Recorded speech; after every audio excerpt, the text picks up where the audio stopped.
Bismillahirrahmanirrahim. Assalamu alaikum dear students of class 4. How are you all? Hope you will be fine and enjoying good health in these days. In the previous lecture we have discussed what is ray, curve, line and line segment. In this video we will learn how to measure the angle.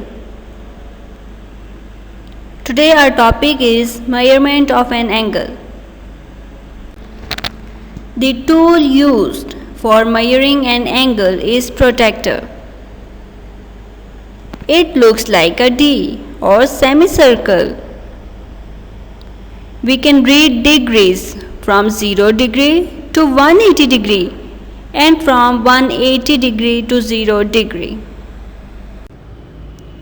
The amount of turn or the size of angle is measured in degrees. We always measure the distance between two arms of the angle in terms of degrees. I repeat, we always measure the distance between the two arms of angle in terms of degrees. We can read degrees from 0 degree to 180 degree. What is vertex? If two rays have same end point, the point at which they meet and make an angle, this meeting point is called vertex. Now we will learn how to measure the angle using inner rows of protractor. The red dot on the protractor is placed on the vertex of an angle. As one arm of the angle coincides with the 0 degree of inner row, therefore we will read the degrees from the inner row. As the second arm coincides between 40 degree and 50 degree, it is 45 degree. We can read on this protractor, it is between 40 and 50 degree, and here it is 45 degree. So this angle is of 45 degree. Now we will learn how to measure the angle using outer rows of the protractor.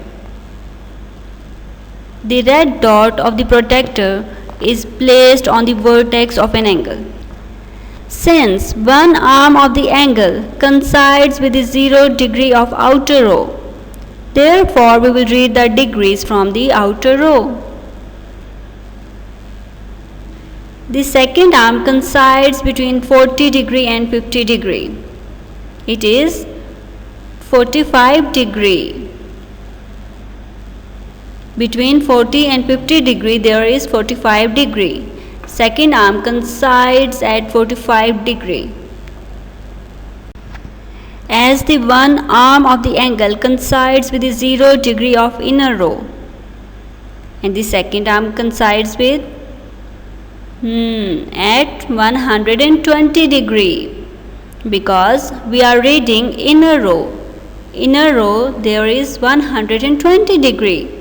So this angle is of 120 degree. This angle is of 120 degree. Now students, you will tell me, we will read inner row or outer row? Yes, think about it and tell me.